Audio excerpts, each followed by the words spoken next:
بارگاہ رسالت معاب صلی اللہ تعالی علیہ وسلم میں درود پاک کا ہدیہ پیش کریں۔ اللہم صلی علی سیدنا و مولانا محمد معدن الجود والکرم وآلہ واصحابہ الکرام وابنہ الکریم وبارک وسلم صلاة دائمة سرمدا ابدا۔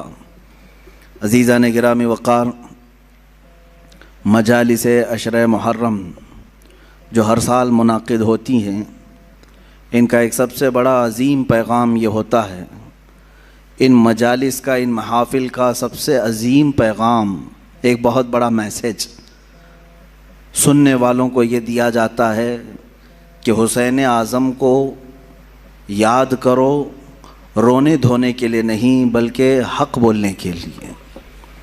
اس کا سب سے بڑا میسیج یہی ہے کہ ان کا کردار اس انداز سے قوم مسلم کو بتایا جائے کہ سید الشہداء امام عالی مقام امام حسین رضی اللہ تعالیٰ عنہ شہید ہونے کے باوجود بھی، قرآن کی آیات کے اعتبار سے بھی اور ہمارے آج معاشرے میں دیکھنے کے اعتبار سے بھی ہمارے درمیان وہ زندہ پائے جاتے ہیں۔ اللہ کی راہ میں جو مارے جائیں انہیں مردہ نہ کہو، یہ تو آپ نے سنا ہے۔ تو اس پیغام کے تحت ہمیں بولنا وہی چاہیے کہ جس سے حوصلے جوان ہوں، مومنین کے حوصلے بڑھیں، کمزوری کی طرف نہ جائیں۔ آج میں گفتگو کرنا چاہوں گا، اور آج کی ہماری تقریر ان تمام مجاہدین اسلام کے نام جنہوں نے اپنے تن من دھن سب کی بازی لگائی صرف رضائے رب ذوالجلال کے لیے، اپنے خالق حقیقی کے قرب پانے کے لیے، جنہوں نے اپنا سب کچھ قربان کیا۔ انہی کے متعلق اقبال نے کیا خوب کہا، آئین جواں مرداں حق گوئی و بے باکی، اللہ کے شعروں کو آتی نہیں روباہی۔ وہ اللہ کے شعر ہیں جن کو لومڑی پن نہیں آتا، وہ 10 کے مجمع میں بھی وہی بولیں گے، 1000 کے مجمع میں بھی وہی بولیں گے۔ اللہ کے کچھ بندے ہیں جن کے متعلق قرآن بھی کہتا ہے، من المؤمنین، اللہ تعالیٰ فرماتا رجال صدقوا ما عاہدوا اللہ علیہ، کچھ لوگ ہیں ایسے جنہوں نے اللہ کے ساتھ کیا ہوا وعدہ پورا کر دکھایا۔ وہ کون ہے؟ جنہوں نے اپنی زندگی محبت مصطفیٰ صلی اللہ تعالیٰ علیہ وسلم کے لیے گزاری اور اپنے مولا کو راضی کرنے کے لیے گزارا۔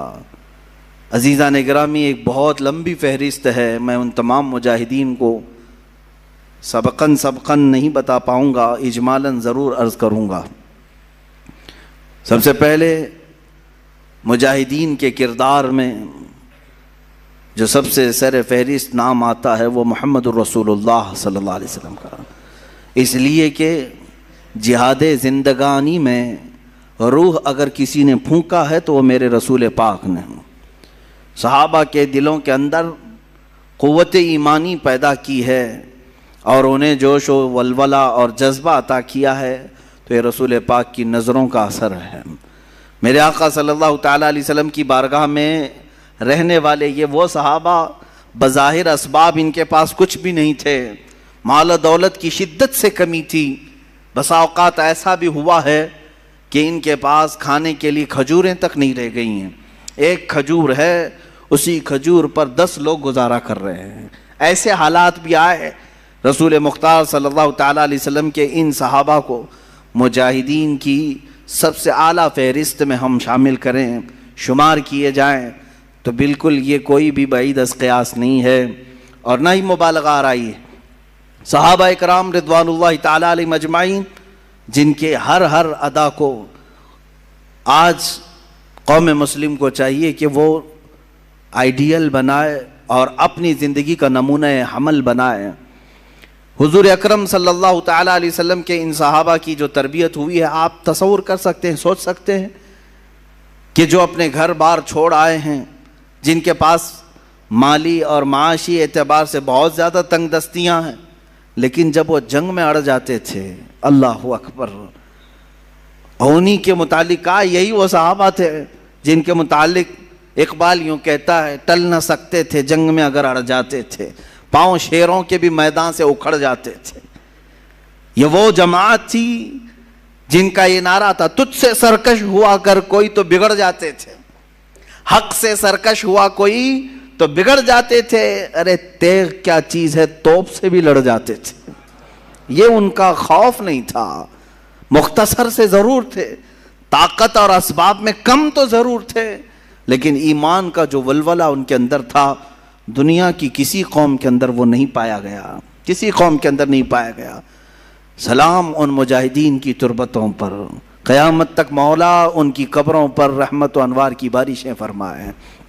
عزیزان گرامی، رسول مختار صلی اللہ تعالیٰ علیہ وسلم کی کیمیا اثر نظروں نے انہیں جس پائے کا بنایا تھا، سچ کہا شاعر نے، خود نہ تھے جو راہ پر اوروں کے ہادی بن گئے، کیا نظر تھی جس نے کہ مردوں کو مسیحا کر دیا، ایک عرب نے آدمی کا بول بالا کر دیا، خاک کے ذروں کو ہمدوش سریا کر دیا۔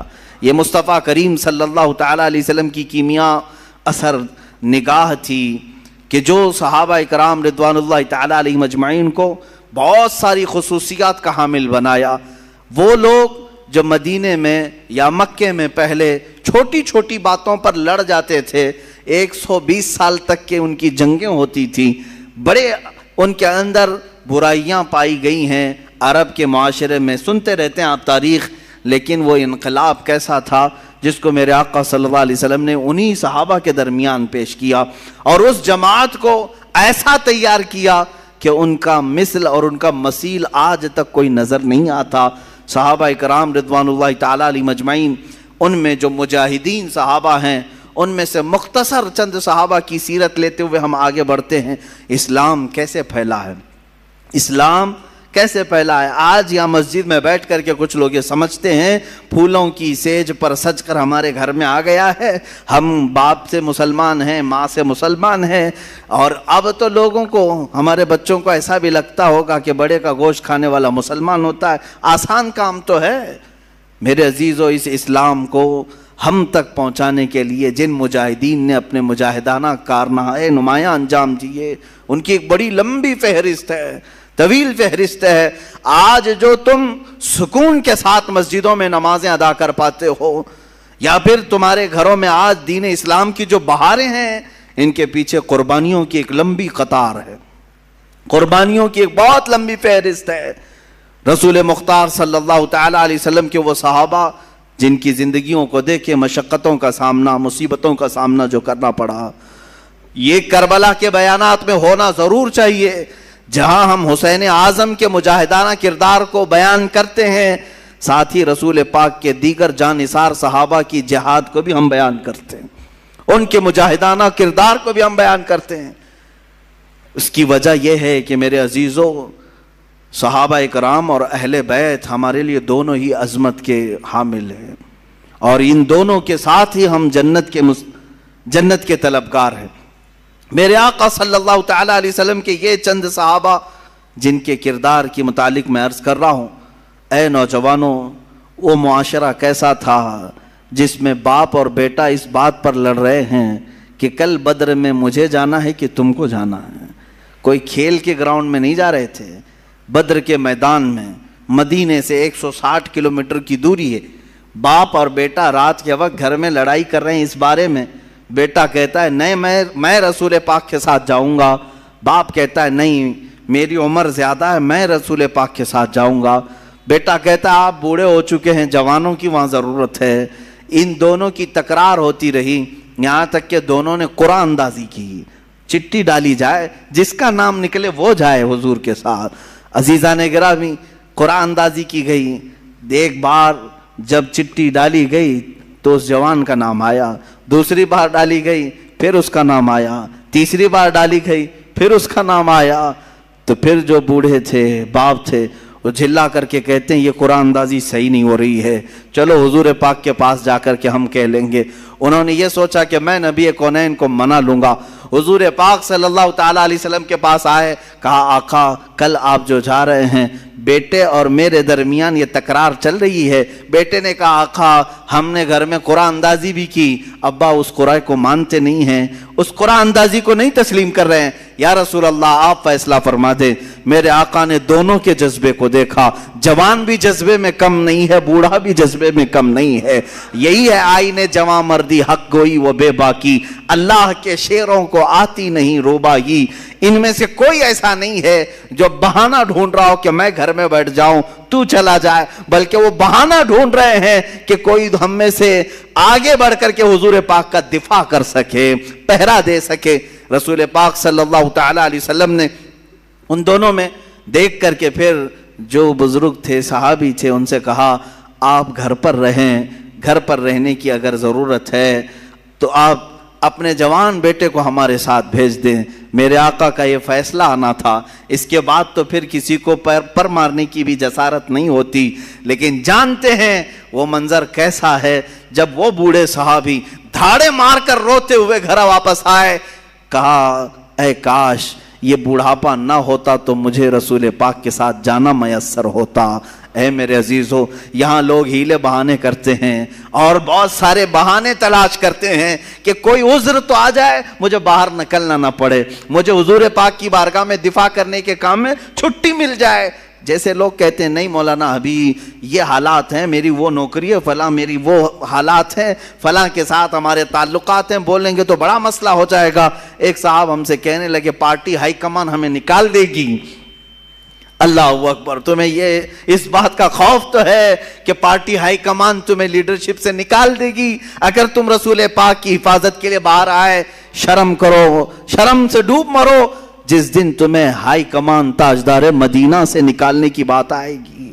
حضور پاک صلی اللہ تعالی علیہ وسلم، تم جس کو ہائی کمان کہتے ہو سکتا ہے کوئی ساڑی دھوتی والے ہوں، الحمدللہ ہمارے ہائی کمان تو تاجدار مدینہ صلی اللہ علیہ وسلم، ہم وہاں نظر رکھتے ہیں۔ وہ اگر راضی ہے تو الحمدللہ ہماری زندگی کا وصول ہو گیا۔ ہمیں کرنی ہے شہنشاہ بطحا کی رضا جوئی، وہ اپنے ہو گئے تو رحمت پروردگار اپنی ہے۔ ہمیں صرف اور صرف مطمع نظر رکھنا ہے مصطفیٰ کریم صلی اللہ علیہ وسلم کی ذات پاک کو۔ میرے عزیزو، یہ بدر کے میدان ایک دو واقعات نہیں ہے، ایک دوسرا واقعہ اسی میدان کا ہے۔ دو چھوٹے بچے بھی لڑ رہے ہیں، 13 سال 14 سال کے بچے، معاذ اور معوذ رضی اللہ تعالیٰ عنہما۔ عمروں میں فرق ہو سکتا ہے، میں ایک اندازاً تخمیناً بتا رہا ہوں، لیکن تھے چھوٹے، لیکن چھوٹوں پر میدان جنگ میں جانے کا حکم نہیں تھا۔ دونوں آپس میں گڑ گڑاتے رہے، حضور کی بارگاہ میں آئے، کہا کہ آقا ہمیں ساتھ لے لیں۔ حضور نے فرمایا چھوٹوں کے لیے نہیں ہے، چھوٹوں کے لیے نہیں ہے، تم گھر جاؤ۔ وہ بے اختیار رونے لگے۔ کس کے سامنے رو رہے ہیں؟ اس کے سامنے رو رہے ہیں جس کو لکڑی کا رونا بھی گوارا نہیں ہے، جس کو جانوروں کا رونا بھی دیکھا نہیں جاتا۔ وہ اپنی امت کے جانثار صحابہ کی اولاد کا رونا کیسے دیکھ سکتے؟ میرے آقا نے فرمایا جاؤ ٹھیک ہے، لائن میں کھڑے ہو جاؤ، اگر تمہارا شانہ ان صحابہ کے شانے سے مل گیا تو تمہیں جانے کی اجازت دی جائے گی۔ کہاں شانہ ملتا؟ اس جنگ نے کیا منظر ہمارے سامنے پیش کیا ہے۔ اے میرے عزیزو، تاریخ تو ہم بیان کرتے ہیں، کہانیاں نہیں ہیں، یہ جذبوں کا ایک سمندر ہے جو اسلام اپنی تاریخ میں چھپایا ہوا ہے۔ یہ اپنے نوجوانوں کو منتقل کرنا ضروری ہے۔ ڈھونڈ لاؤ وہ بچہ جو دوڑ رہا ہو میرے آقا کی عزت کی حفاظت کے لیے، اور آیا قطار میں کھڑا ہو گیا۔ وہ دونوں بچوں کو معلوم تھا ہمارے کندھے ان کے کندھے سے نہیں مل پائیں گے، لیکن پھر بھی قطار میں کھڑے ہو گئے، پنجوں کے بل کھڑے ہو گئے، یعنی ایڑیوں کو اٹھا دیا، شانے سے شانہ نہیں ملا۔ ایک بچے نے پتھر اٹھا لایا، پتھر اٹھا کر لا کر پیچھے رکھ دیا، دونوں اس پتھر پر چھپکے سے چڑھ گئے اور پنجوں کو اٹھا دیا۔ اب دیکھا شانے سے شانہ ملا، جانے کا بہانہ ملا اور جنت میں ٹھکانہ ملا۔ اتنا ہی نہیں، حضور پاک سے کوئی چیز چھپی نہیں ہے۔ میرے آقا ان کا یہ جذبہ دیکھ رہے تھے، آپ نے اجازت مرحمت فرمائی۔ جن کا جذبہ اتنا جوان ہو انہیں بدر کے میدان میں موقع تو ضرور ہونا چاہیے، لیکن تاریخ آج تک گواہ ہے۔ بخاری اٹھاؤ، مسلم اٹھاؤ، حدیثوں کی کتابیں اٹھاؤ، تاریخ میں یہ رقم ہے۔ اوروں نے اگر کافروں کو مارا ہوگا، ان بچوں نے تو سیدھے کفر کو مارا ہے. اوروں نے اگر جہل کو مارا ہوگا, ان بچوں نے تو سیدھے ابو جہل کو مارا ہے. یہی دو بچے تھے جو مصطفیٰ کریم صلی اللہ علیہ وسلم کی محبت میں تڑپتے تھے. یہ مجاہدین کا کردار ہے. جہاں میں کہتا ہوں اب آپ کے سامنے یہ دو بچوں کو میں رکھ دیا تو آپ کسوٹی پرکھ کر کے بتاؤ اے مسلمانوں, کسے میدان میں اترنا چاہیے؟ باڈی بلڈر کو, پیسے والے کو, سیٹ والے کو, طاقت والے کو؟ نہیں. مصطفیٰ کریم صلی اللہ علیہ وسلم کی عزت کی حفاظت کے لیے نہ باڈی کا ہونا شرط ہے, نہ عمر کا ہونا شرط ہے, نہ مال کا, نہ سیاست کا, بلکہ صرف جذبہ سچا ہونا شرط ہے. میرے آقا صلی اللہ علیہ وسلم کے لیے مر مٹنے کا جذبہ ہو تو پھر بچے بھی میدان میں آئے تو بڑوں کا کردار ادا کر سکتے ہیں. ان بچوں نے جو کردار ادا کیا ہے, ابو جہل کے گھوڑے کو مارا اور نیچے گرا کر اس کے سینے پہ بیٹھ کر اس کی گردن قلم کر دی تھی, تاریخ میں موجود ہے. اور ان دو جوان شہزادوں نے, جوان بھی ہم کیا کہیں, ان فوان شباب, ابھی تو ان کے چہرے پر آئے بھی نہیں تھے اتنی جلدی ہی. لیکن کیا ہوا, وہ کیا کہتے تھے جانتے ہیں؟ انہیں پتا بھی نہیں تھا وہ مدینے کے رہنے والے تھے, مکہ کبھی نہیں گئے, مدینے میں رہنے والے. حضرت عبد الرحمن بن عوف اس جنگ میں موجود ہیں, بڑے صحابی ہیں, عشرہ مبشرہ میں سے. وہ کہتے ہیں یہ دو بچے میرے پاس آئے, پوچھنے لگے چچا ابو جہل کس کا نام ہے, کون ہے وہ؟ حضرت عبد الرحمن کہتے ہیں میں نے ان سے کہا تم کو اس سے کیا کرنا ہے, وہ سردار قریش ہے, وہ پہلوانوں کا پہلوان ہے, تم کیا کرو گے؟ بچوں نے جو جواب دیا وہ ہمارا درس ہے. انہوں نے کہا سنا ہے وہ مصطفیٰ کی شان میں گالیاں دیتا ہے. بس یہی چیز تھی جس کی وجہ سے تلاش میں تھے. حبیب باری صلی اللہ علیہ وسلم کو وہ گالیاں دیتا ہے. حضرت عبد الرحمن مسکراتے رہے, دو بچے ہیں اور ڈھونڈ رہے ہیں کس کو, اس زمانے کے بڑے طاقتور پہلوان کو. حضرت عبد الرحمن کہتے ہیں میں اسی بات چیت میں تھا کہ اچانک ابو جہل سامنے سے گزر رہا تھا. میں نے کہا بچوں وہ دیکھو وہی خبیث ہے جو گھوڑے پر جا رہا ہے. ان بچوں نے ابھی بات مکمل بھی نہیں ہونی پائی تھی کہ چیل کی طرح جھپٹ پڑے اس پر. انہوں نے یہ نہیں دیکھا کتنی طاقت ہے ان کے پاس, کتنی قوت ہے ان کے پاس. یہی میں بار بار دہراتا رہوں گا اقبال کا شعر, آئینے جواں مرداں حق گوئی وہ بے باکی, اللہ کے شیروں کو آتی نہیں روبائی. اللہ کا جو شیر ہے, ارے شیر ہوتا ہے, بچہ ہو تو بھی شکار کرتا ہے, بوڑھا ہو تو بھی شکار کرتا ہے. شیر ہے, اللہ کے شیروں کو آتی نہیں روبائی. حضرت عبد الرحمن بن عوف کہتے ہیں میں نے ان کی مجاہدانہ کردار کو دیکھا. ان بچوں نے سر تو قلم کیا اس کا, واپس آئے تو کیا وہ صحیح سلامت آ گئے؟ کافروں نے ان کو مارا. ایک شہزادے کے مونڈے پر تلوار ماری جو ہاتھ لٹک گیا, کٹ گیا ہاتھ پورا کندھے سے اور بغل کی چمڑی سے لٹکتا رہا. یہ منظر بھی دیکھا ہے. اس نوجوان بچے نے وہاں سے بھاگ کر کے مرہم پٹی نہیں کی, وہ لٹکتا ہوا ہاتھ ویسے ہی چھوڑا, تلوار دوسرے ہاتھ میں اٹھا لی, دوسرے ہاتھ میں تلوار اٹھائی. میاں انگلی کٹ جائے برداشت سے باہر ہوتا ہے, مونڈے سے ہاتھ کٹ گیا ہے. اس کے بعد منظر یہ بھی دیکھا گیا, اس بچے نے اپنے ہاتھ کو پیر میں دبا کر کھینچ کے نکال دیا, جو چمڑی سے لگا ہوا تھا بغل کی, نکال کر پھینک دیا. کہا مجھے اس ہاتھ کی ضرورت نہیں جو خلل اندازی کر رہا ہے. یہ دونوں شہزادے بدر میں شہید ہوئے, معاذ اور معوذ رضی اللہ تعالیٰ عنہما. ہزاروں لاکھوں سلام ان شہزادوں پر. ہماری زندگیاں تمام ہو گئی مگر ہم ان کے قدموں کے ناخنوں تک بھی نہیں پہنچ سکتے, ان کے قدموں کی دھول تک بھی کوئی نہیں پہنچ سکتا جنہوں نے مصطفیٰ کریم صلی اللہ تعالیٰ علیہ وسلم کی عزت کی حفاظت کے لیے, اسلام کی سربلندی کے لیے, حق کے علل اعلان بیان کے لیے اپنی زندگیاں وار دیں اللہ کی بارگاہ میں. عزیزان گرامی وقار, آؤ اسی طرح زندگی کا وہ لمحہ بھی دیکھیں جو سیدنا حنظلہ رضی اللہ تعالیٰ عنہ کو ملا. آج رات شادی ہوئی ہے, دلہن سہاگ رات میں ہے, لیکن باہر اعلان ہوا اس نوجوان نے شادی کی رات ہی اپنی بیوی سے کہا مجھے جانا ہوگا اس لیے کہ نبی کونین صلی اللہ علیہ وسلم کی طرف سے بلاوا آیا ہے, حضور کی عزت پر کافروں نے, دشمنوں نے حملہ کیا, مجھے جانا ہوگا.